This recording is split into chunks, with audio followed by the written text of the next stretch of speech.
નમસ્કાર વિદ્યાર્થી મિત્રો, ધોરણ 11 માં આપણે કોમર્સમાં નામાના મૂળ તત્વો અને એમાં આપણો ભાગ 2 અને પ્રકરણ 5 વાર્ષિક હિસાબો જોરદાર રીતે ભણી રહ્યા છે. એમાં આપણે દાખલા નંબર 6, દાખલા નંબર 7, દાખલા નંબર 8 અને દાખલા નંબર 9 ની છેલ્લી ચર્ચા કરી હતી. હવે આજે આપણે આગળનો દાખલો 10 ની ચર્ચા કરવાના છે. તો જુઓ મિત્રો, આપણે દર વખતની જેમ આ વખતે પણ સૌપ્રથમ હવાલાની જે છે એ નોંધ કરીશું. કાચા સર્વેમાં કઈ જગ્યાએ ટચ થાય છે એ આપણે જોઈશું. તો જોઈએ, નિર્મીના ચોપડે 31/3/15 ના રોજ વ્યવહારો આપેલા છે, તો એ આપણે વાર્ષિક હિસાબો તૈયાર કરવાના છે. તો જો તારીખ 31/3/15 ના રોજ માલના સ્ટોકની કિંમત 50,000 છે. આગળના બે દાખલા ગણ્યા, એમાં આખો સ્ટોક આપણે જાતે શોધવાનો હતો, પણ અહીંયા ડાયરેક્ટ આપી દીધો છે, તો ત્યાં જવું કરીશું, એટલે આપણે નોંધીશું. ત્યારબાદ 31/1/2015 ના રોજ ધંધામાં આગ લાગવાથી 8,000 નો માલ બળી ગયો. હવે ખબર છે કે માલ બળી જાય તો કોને અસર થાય? ખરીદીને. અન્ય માલની જાવ તો ખરીદીમાં એક નોંધ કરીશું, બાકી ત્યાં રાઉન્ડ કરીશું, કેમ કે આની બીજી બે અસર આવશે.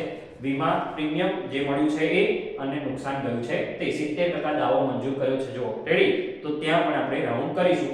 દેવાદારોમાંથી 6,000 ગાલખાત વસૂલ થઈ શકે, રકમ વસૂલ થઈ શકે એમ નથી, તેથી તે માંડી વાળવાના છે. ગાલખાત અનામત 5% અને દેવાદાર વટાવ અનામત 2% રાખવાની છે. તો આને પણ દેવાદારોમાં નંબર 3 તરીકે માનીશું. ત્યારબાદ નોંધ નંબર 4 એટલે કે હવાલો 4, 6,000 ઉધાર ખરીદેલા માલની અને 1,000 ના ઉધાર ખરીદ પરતની નોંધ થઈ નથી. રેડી, તો ખરીદીની નોંધ ના થઈ હોય, ખરીદ પરતની નોંધ ના થઈ હોય તો કરવાની હોય. તો ખરીદીમાંય મારીશું નંબર 4, ખરીદ પરતમાંય મારીશું નંબર 4 ને ખરીદીથી અસર થાય લેણદાર, તો લેણદારમાં પણ મારીશું નંબર 4. ચલો, ત્યારબાદ કાયમી મિલકતો પર 10% ઘસારો કરવાનો છે. તો કાયમી મિલકતો કોને કહેવાય? જમીન, મકાન, યંત્રો, આ બધાને કાયમી મિલકત કહેવાય. તો અંદર જો આપેલી છે જમીન, મકાન, ઓફિસ, યંત્રો, ફર્નિચર, પટ્ટે રાખેલ મકાન કાયમી મિલકત છે, પણ એ છે એની પર ઘસારો નહીં ગણાય. ખાસ ઘસારો કેમ નહીં ગણાય એની ચર્ચા આપણે આગળ કરીશું. રેડી, તો અહીંયા વીમા પ્રીમિયમ જે આપ્યું છે 3200 આવતા વર્ષના છે. હવાલા નંબર 6, વીમા પ્રીમિયમ અંદર જે આપ્યું છે એમાં જ ઇન્ક્લુડેડ 3200 આવતા વર્ષ માટે છે, એટલે અગાઉથી ચૂકવેલા છે. તો વીમા પ્રીમિયમ જે છે એની પર મારીશું નંબર 6. તો છે વીમા પ્રીમિયમ અંદર પરચુરણ ખર્ચાની નીચે 50% કમિશન મળે છે, એનો મતલબ 50% મળવાનું બાકી છે. તો અંદર જો કમિશન 6,000 રૂપિયા છે, એનો મતલબ 6,000 રૂપિયા કમિશન મળવાનું બાકી છે.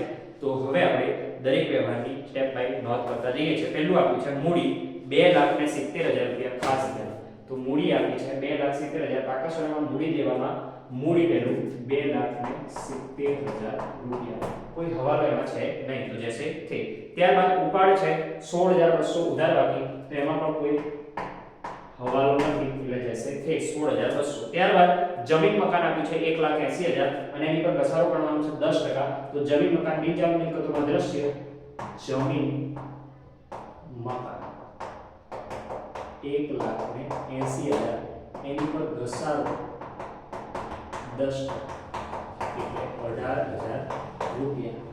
તો આ રીતે આપણે લખીશું, તો આવશે બાર 1,62,000 રૂપિયા. રેડી, ત્યારબાદ આગળ આપ્યું છે જો ઓફિસ યંત્રો 1,26,000. ઓફિસ યંત્રો 1,26,000, એની પર પણ ઘસારો કરવાનો છે 10%. તો 1,26,000 ના 10% 12,600 થશે. તો 1,26,000 માંથી 12,600 જાય તો 1,13,400 અહીંયા આવશે. ત્યારબાદ મિત્રો ફર્નિચર આપ્યું છે 22,500. તો ફર્નિચર 22,500, એની પર ઘસારો ગણીશું 10%. તો 2,250 આવશે. તો 22,500 માંથી 2,250 જાય તો રહેશે 20,250. અહીંયા લખીશું 20,250. અને આપણને ખબર જ છે કે ઘસારાની બીજી અસર થાય નફા નુકસાન ખાતાની ઉધાર બાજુ અન્ય ખર્ચમાં. તો ઘસારો ટાઈટલ મારી દઈશું અહીંયા ઘસારો. કોનો ઘસારો છે? તો પહેલું જમીન મકાન, ત્યારબાદ છે ફર્નિચર, ઓફિસ યંત્રો, તો અહીંયા લખીશું ઓફિસ યંત્રો. ત્યારબાદ છે મિત્રો ફર્નિચર, તો અહીંયા લખીશું ફર્નિચર. જમીન મકાન છે 18,000, ઓફિસ યંત્રો છે 12,600 અને ફર્નિચર છે 2,250. તો આની ડબલ નોંધ આપણે કરી. ત્યારબાદ છે પટ્ટે રાખેલ મકાન. હવે પટ્ટે રાખેલ મકાન એટલે શું મિત્રો? તો કે જમીન બીજાની હોય પણ ઘર આપણે બનાવ્યું. રેડી? બીજાની જમીન પર અમુક નિશ્ચિત મુદત માટે આપણે ઘર બાંધ્યું હોય, મુદત પૂરી થતા એ ઘર પાછું આપવાનું હોય તો એને પટ્ટે રાખેલ મકાન કહેવાય. ત્યાં ઘસારો ના ગણવાનો હોય, ત્યાં માંડી વાળવી પડે દર વર્ષે રકમ. તો જો અંદર આપ્યું છે 1, 4, 4 થી આવું મકાન રાખ્યું છે, 5 વર્ષ સુધી માંડી વાળવાના છે, તો અંદર 45,000 આપ્યા છે, ભાગ્યા 5 કરીશું તો દર વર્ષે કેટલા આવશે? 9,000 9,000 9,000. તો અહીંયા પટ્ટે રાખેલ મકાન મિલકત જ છે આપણી. પટ્ટે રાખેલ મકાન કેટલું છે? 45,000 માંડી વાળવા. તો માંડી વાળવાના કેવી રીતે? તો 45,000 ભાગ્યા 5 એટલે આવશે 9,000. તો 45 માંથી 9,000 જાય તો 36,000 રહેશે. રેડી? અને આ માંડી વાળેલી રકમ પણ અન્ય ખર્ચમાં પટ્ટે રાખેલ મકાન માંડી વાળી કેટલું છે? તો 9,000. રેડી? તો આ રીતે કામ કરીશું. ત્યારબાદ છે વેચાણ. તો વેચાણની જમા બાકી હોય 4,50,000 રૂપિયા વેચાણ. અહીંયા લખીશું વેચાણ 4,50,000 રૂપિયા. ત્યારબાદ આગળ છે મિત્રો હવાલો છે, એમાં નથી. ખરીદ પરત આપ્યું છે 10,800. ખરીદી લઈએ ત્યારે ખરીદ પરત ને લઈશું ત્યાં ટીક કરી દઈએ. પહેલા ખરીદી લઈ લઈશું. દેવાદારો લઈ લઈએ હાલ પૂરતા 81,000 છે. કેટલા છે? 81. તો દેવાદારો 81,000 રૂપિયા. એની પર ઘણા બધા હવાલા છે. જો કે દેવાદારોમાંથી 6,000 વસૂલ થઈ શકે એમ નથી, એનો મતલબ ગાલખાત છે. તો ગાલખાત હવાલાની કેટલી છે? 6,000 રૂપિયા. તો 81 માંથી 6 જાય તો 75,000 રૂપિયા રહેશે. એની પર પાછી ગાલખાત અનામત રાખવાની છે. જો ગાલખાત અનામત કેટલી છે? 5% છે. કેટલા ટકા? 5%. તો 75,000 ના 5% એટલે 3,350. 3,350 માઈનસ બરાબર કરીશું એટલે આવશે 71,250. એની પર પાછી દેવાદાર વટાવ અનામત રાખવાની છે હવાલાની 2%. કેટલા ટકા? 2. તો ગુણ્યા 2% કરીશું તો 1,425 આવશે. તો એ 1,425 અહીંયા લખીને માઈનસ બરાબર કરીશું એટલે 69,825 રૂપિયા આવશે. અને આની બીજી અસર અન્ય ખર્ચમાં આખું ફોર્મેટ બનાવી નાખ્યું છે. હવાલાની કેટલી છે? ગાલખાત 6,000. ગાલખાત અનામત કેટલી છે? 3,350. તો દેવાદાર વટાવ અનામત કે લખવાની? તો આપણે કીધેલું ફોર્મેટ બનાવ્યા ત્યારે નફા નુકસાન ખાતાની ઉધાર બાજુ વેચાણ વિતરણ ખર્ચમાં હવાલાની હોય તો ઉમેરવાની, કાચા સગાઈની હોય તો હવાલાની છે એમાંથી બાદ કરવાની. તો વેચાણ વિતરણ ખર્ચમાં દેવાદાર વટાવ અનામત હવાલાની 1,425 એવી હશે તો પછી લખીશું. ત્યારબાદ આગળ છે મિત્રો ખાસ દત્તુ પાસેથી 12% ના દરે લીધેલી લોન. ધ્યાન રાખજો અંદર તારીખ આપી છે 1/10/2014. હવે ખાલી એમ કીધું હોત કે દત્તુ પાસેથી લોન તો સમસ્યા નથી, પણ દત્તુની 12% ની લોન કીધી છે અને અંદર તારીખ પણ આપી છે. તો જોવાનું અહીંયા આપણી આંખો ખુલી જવી જોઈએ કે અંદર લોન પર વ્યાજ કઈ જગ્યાએ આપ્યું છે. જો આપ્યું છે તો પ્રશ્ન નહીં, પણ નહીં આપ્યું એનો મતલબ કે લોન પર વ્યાજ ચૂકવવાનું બાકી છે. લોન ક્યારે લીધી? 1/10/14. તો 10મો 11મો 12મો પહેલો બીજો ત્રીજો 6 મહિનાનું વ્યાજ ચૂકવવાનું બાકી છે. કેટલા ટકા લીધે? 12% લીધે. અંદર કોઈ જગ્યાએ લોન પર વ્યાજ આપ્યું નથી. રેડી? તો દત્તુની લોન એ આપણું દેવું છે, જમા બાકી છે. જો 27,000 રૂપિયા. તો દત્તુની લોન બિન ચાલુ દેવું 12%ની દત્તુની લોન કેટલી છે? 27,000 રૂપિયા. રેડી? તેની પર શું ગણવાનું હોય? વ્યાજ. લોન પર વ્યાજ. તો જો 27,000 એના 12% ગુણ્યા 6/12. રેડી? તો 27,000 ગુણ્યા 12% ગુણ્યા 6/12 એટલે 1,620 રૂપિયા આવશે.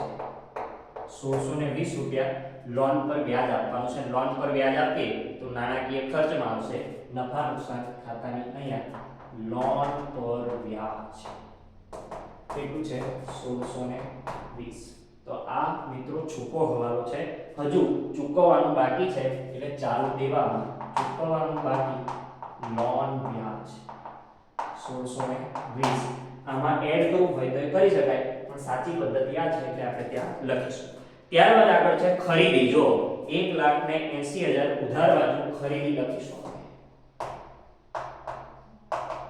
1,80,000 હવે ખરીદ પરત બાદ કરી શકાય, પણ હવાલો છે જો અંદર કે 6,000 ઉધાર ખરીદી નોંધાઈ નથી, તો એ નોંધવાની છે.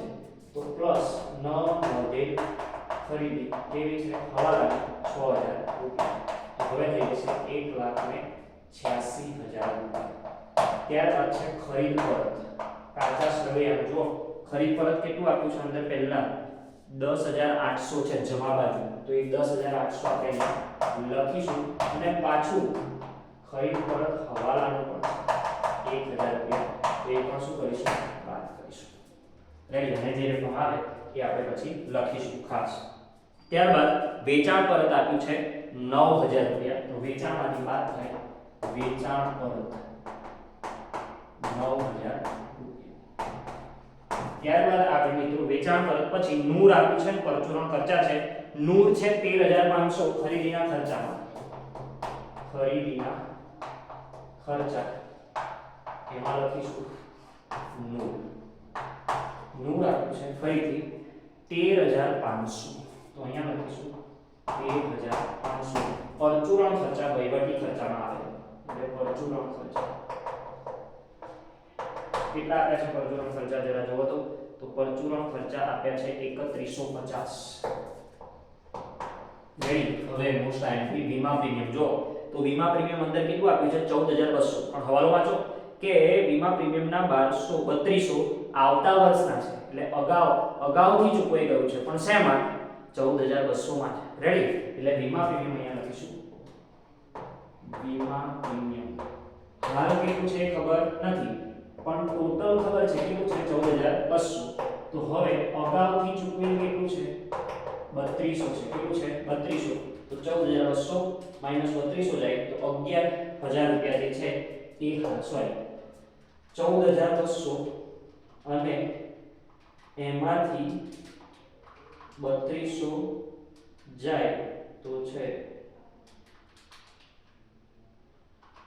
11,000 રૂપિયા.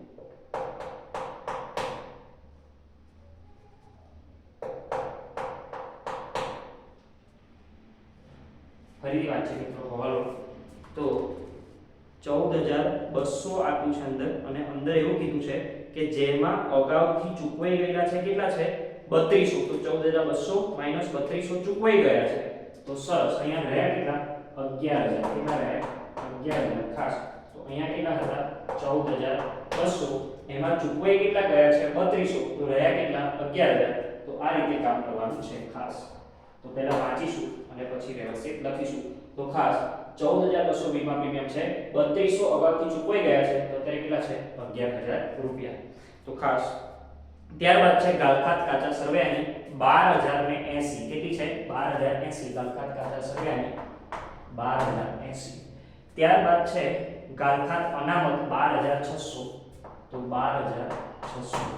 ત્યારબાદ આગળ ખાસ દેવાદાર પર વટાવ અનામત કાચા સરવૈયાની 450 બાદ થાય, તો દેવાદાર વટાવ અનામત કાચા સરવૈયાની 450 બાદ થાય, છેલ્લે આપણે વાત કરીશું. ત્યારબાદ છે મળેલ કમિશન 6,000 રૂપિયા, તો મળેલ કમિશન 6,000 છે, પણ અંદર હવાલો છે. મળેલ કમિશન કેટલું છે, 6,000, પણ અંદર જો 50% જ મળ્યું છે, તો 50% મળવાનું બાકી છે, તો મળવાનું બાકી કેટલું છે, 6,000. રેડી. તો આ અગાઉથી ચૂકવેલ વીમા પ્રીમિયમ 3200 આવશે, અને મળવાનું બાકી આપણી મિલકત છે, તો અહીંયા લોન અને ધિરાણ, લોન અને ધિરાણ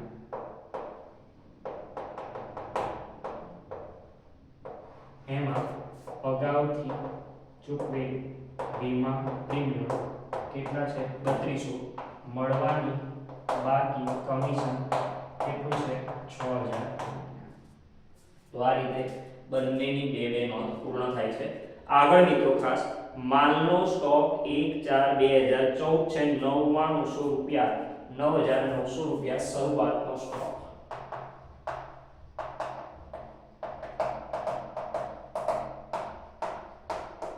રેડી. ત્યારબાદ આગળ પગાર આપ્યો છે 42,000 રૂપિયા. પગારમાં કોઈ હવાલો નથી.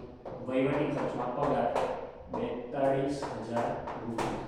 ત્યારબાદ આગળ પગાર પછી આપણે જોઈશું મજૂરી 6,000 રૂપિયા. સોરી, 6,600 રૂપિયા છે મજૂરી. ખરીદીના ખર્ચામાં મજૂરી 6,600. ત્યારબાદ આપ્યું છે આગળ લેણદારો 28,200. તો લેણદારો ચાલુ દેવામાં એમાં એક નોંધ લેવી છે 28,200. તો હવે જો નઈ નોંધ ખરીદી પ્લસ ખરીદી હવાલાની, તો અહીં શું કરવાની પ્લસ. ખરીદ પરત નહીં, નઈ નોંધ ખરીદ પરત ત્યાં શું કરીશું બાદ, તો અહીં શું કરવાનું બાદ. તો ખાસ નોંધે ખરીદી કેટલી છે 8,000 માઈનસ નોંધે ખરીદ પરત કેટલું છે 1. રાઈટ. તો એ રીતે અહીંયા કામ કરવાનું. સોરી, અહીંયા 6,000 છે, તો આપણે અહીંયા કેટલા લખીશું 6.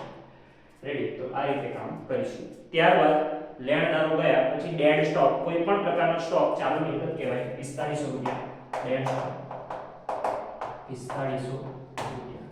ત્યારબાદ આગળ છે મિત્રો બેંક ઓવરડ્રાફ્ટ મારું દેવું છે 18,900. Bank overdraft 18,900. ત્યારબાદ આગળ મિત્રો 36,720 રોકડ સિલક. રોકડ સિલક 36,720. ત્યારબાદ આવક માલ ગાળા ભાડું 6,000 રૂપિયા. આમાં ગાભા 6,000 રૂપિયા. વેપાર ખાતામાં 6,000 રૂપિયા. જાવક માલ ગાળા ભાડું પણ છે, એટલે જામા ગાભા. બોલો કેટલા છે જામા ગાભા? તો જામા ગાભા છે 7500 રૂપિયા. 7,500. રેડી. ત્યારબાદ છે મિત્રો હુંડીઓ. ઉધાર હોય લેણી હુંડી, જમા હોય દેવી હુંડી. તો ઉધાર કેટલી છે જો 12,000. તો 12,000 લેણી હુંડી 12,000 અને 7,000 રૂપિયા દેવી હુંડી. દેવું કહેવાય તો દેવી હુંડી 7,000 રૂપિયા. ત્યારબાદ વટાવો આપેલો હોય તો ઉધાર હોય 5100 અને મળેલો હોય તો જમા હોય તો 5100. આપેલ વટાવ છે, આપેલ વટાવ 5100 રૂપિયા અને મળેલો વટાવ અહીંયા આવશે મળેલ વટાવ 2,000 રૂપિયા છે, તો 2,000 રૂપિયા લખીશું. ત્યારબાદ સંપૂર્ણ કાચા સરવાળાની વિગતો પૂર્ણ થાય છે. ખાસ સ્ટોક વાંચીશું. પહેલો હવાલો 31/3/15 ના રોજ માલના સ્ટોકની કિંમત 50,000 છે, એટલે 31/3/15 આખરનું વર્ષ કહેવાય. તો હવાલાની આખરના સ્ટોકની બે અસર વેપાર ખાતાની જમા બાજુ અને ચાલુ મિલકતોમાં. તો વેપાર ખાતાની જમા બાજુ આખર સ્ટોક કેટલો છે 50,000 અને અહીંયા પણ આખર સ્ટોક 50,000 રૂપિયા. ત્યારબાદ આગળ મિત્રો 31/1/15 ના રોજ ધંધામાં આગ લાગવાથી 8,000 નો માલ બળી ગયો. તો અન્ય માલની જાવક કહેવાય 8,000 અને વીમા કંપનીએ 70% દાવો મંજૂર કર્યો. 8,000 ના 70% કરીએ તો 5600 રૂપિયા વીમા કંપની આલ્યા, પણ 30% આપ્યા નથી. એનો મતલબ 30% કેવું થયું નુકસાન. તો 8 તરી 2400 રૂપિયા તો હજુ નુકસાન જ છે. તો ત્રણ અસર થશે આ. પહેલું, અન્ય માલની જાવક ખરીદીમાંથી વાત કરવાનું. આગથી નુકસાન નફા નુકસાન ખાતાની ઉધાર અન્ય ખર્ચમાં આગથી નુકસાન 2400 રૂપિયા. 5600 રૂપિયા કંપની આપે એ મારી મિલકત છે, તો ચાલુ મિલકતોમાં વીમા કંપની 5600 રૂપિયા. રેડી. તો વેપાર ખાતાની ઉધાર બાજુ અહીંયા ખરીદીમાંથી બાદ આગથી નુકસાન કેટલું છે? તો કે 8 આગથી બળેલ માલ કેટલું છે 8,000 રૂપિયા. આ રીતે કામ કરીશું. રેડી. ત્યારબાદ અન્ય ખર્ચમાં આગથી નુકસાન કેટલું કરવું છે 2400 રૂપિયા. ખબર પડી મિત્રો? હવાલામાં 8,000 નો માલ 70% કંપની આપી દીધા છે, તો હજુ 30% તો શું છે નુકસાન. તો 8,000 ના 30% કરું તો 2400 રૂપિયા આવશે. તો 5600 તો મળી ગયા, એને શું કહેવાય વીમા કંપની કેટલા આપ્યા 5600 આપી દીધા. પડે છે? તો અહીંયા પૂરું થાય છે. ત્યારબાદ બીજો કોઈ હવાલો અહીંયા રહેતો નથી. બધી જ વાતો આવી ગઈ છે. તો હવે આપણે ક્લોઝ કરીએ છીએ. ખાસ તો અહીંયા ટોટલ કરીશું 4,50,000 અને 9,000 એડ કરો, સોરી બાદ કરવાના છે. 4,50,000 માંથી 9,000 જાય તો 4,41,000 આવશે. ત્યારબાદ આ બાજુ પણ આપણે બાદ કરીશું બધું. 1,86,000 એમાંથી 10,800 જાય, ત્યારબાદ 1,000 જાય અને 8,000 જાય, 1,66,200 આવશે. રેડી? ત્યારબાદ બીજું કોઈ છે નહીં, અહીંયા બહાર કાઢ્યું છે. યસ, 32 11,000 આવી ગયા. ત્યારબાદ દેવાદાર વટાવવામાં બહાર નથી કાઢી, 1425 માઇનસ 450 એટલે 975 આવશે. 975. ત્યારબાદ અહીંયા 6,000 અને 6,000 એટલે થઈ જશે 12,000. બીજું કઈ છે? આ છે ગામખાતનું કોષ્ટક બહાર કાઢવાનું છે. તો 12,080 વત્તા 6,000 વત્તા 350 માઇનસ 12,600 તો આવશે 9,230. રેડી? તો બીજું કઈ છે નહીં. અહીંયા પણ મૂડીનું કામકાજ કરી દઈશું. મૂડીનું પણ તે પહેલા ચોખ્ખું નફો જોઈશે. તો 4,41,000 50,000 એટલે આવે છે 4,91,000. એમાંથી 99 જાય, 1,66,200 જાય, 13,500 જાય, 66,100 જાય અને 6,000 જાય. તો 2,88,800 જમા બાકી છે એટલે કાચો નફો આવશે નળનું ખાતું લઈ. તો કાચો નફો નળનું ખાતેથી સોરી વેપાર ખાતેથી લાયા કેટલો છે? 2,88,800. તો 2,88,800 વત્તા 12,000 વત્તા 2,000 એટલે 3,02,800. તો અહીંયા લખીશું 3,02,800. અહીંયા પણ લખીશું 3,02,800. અહીંયા લખવાના રહી ગયા 4,91,000. તો 3,02,800 માંથી આપણે 3,150 જાય, ત્યારબાદ 11,000 જાય, ત્યારબાદ 42,000 જાય, ત્યારબાદ 975 જાય, ત્યારબાદ 7500 જાય, ત્યારબાદ 5100 જાય, ત્યારબાદ 1620 જાય, ત્યારબાદ 9230 જાય, ત્યારબાદ 18,000 જાય, ત્યારબાદ 12,600 જાય, ત્યારબાદ 2250 જાય, ત્યારબાદ 9,000 જાય, 2400 જાય તો આવશે 1,77,975. હજુ બી એકવાર ટોટલ મારી જોઈએ 3,02,800.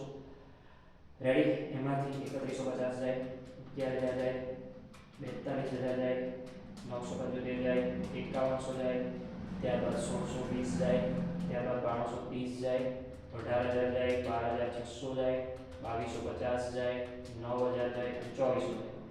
તો ફરીથી હવે ટોટલ મારીશું કેમ કે બે વાર અલગ અલગ આવ્યું. 3,02,800 એમાંથી 3,150, ત્યારબાદ 11,000, ત્યારબાદ 42,000, 975, 7500, 5100, 1620, 1230, 18,000, 12,600, 2250, 9,000, 2400. 1,77,975 પહેલા આવ્યું તે આવશે. રેડી? કેવો નફો છે? ચોખ્ખો નફો. ક્યાં લઈ જવાનો? મૂડી. તો 1,77,975 એમ 2,70,000 ઉમેરવાના માઇનસ 16,200 બાદ કરવાના તો 4,31,775. રેડી? હવે બીજું બધું બહાર છે. હા, દેવાદાર બી આવી ગયા ને. ઓકે, બધું બહાર છે, ખાલી લેણદારો રહ્યા છે. 28,200 વત્તા 6,000 માઇનસ 1,000 એટલે 33,200. તો કશું અંદર રહે છે એ આપણે જોઈ લઈશું એકવાર. તો કાંઈ રહેતું નથી. 4,31,775, 27,000, ત્યારબાદ 1620, ત્યારબાદ 33,200, ત્યારબાદ 18,900 અને 7,000. રેડી? તો 5,19,495 આવે છે. 5,19,495, 5,19,495. રેડી? પેલી બાજુ જોઈએ. 1,62,000 પછી 1,13,400, પછી 20,250, 36,000, પછી 69,825, 6,000, 4500, 36,720, 50,000, 5600 અને 3200 અને 12,000. તો આવી ગયા 5,19,495. તો 5,19,495 બંને બાજુ જવાબ થાય છે. તો અહીંયા મિત્રો આપણો આ નિર્મીનો દાખલો જે છે એ પૂર્ણ થાય છે. તો આ રીતે આપણે કામ કરવાનું છે. રેડી? જેમ જેમ આગળ જઈશું એમ થોડા અઘરા દાખલા આવતા જશે. અઘરું કાંઈ હોતું નથી, પણ આપણા મગજમાં આખી પદ્ધતિ, સિદ્ધાંતો અને નિયમો ક્લિયર હોવા જોઈએ, તો આપણને દાખલો ઈઝી લાગશે. રેડી? તો એક બે વસ્તુ આમાં થોડી અઘરી હતી, બાકી તો કંઈ છે નહીં. તો આપણે આ કામ કરીશું, મળતા રહીશું. 10મો દાખલો છે, હજુ 4 દાખલા બાકી રહ્યા છે. તો આજે આપણે રાખીએ છીએ. મળીશું આવતા લેક્ચરમાં. જય હિન્દ, જય ભારત.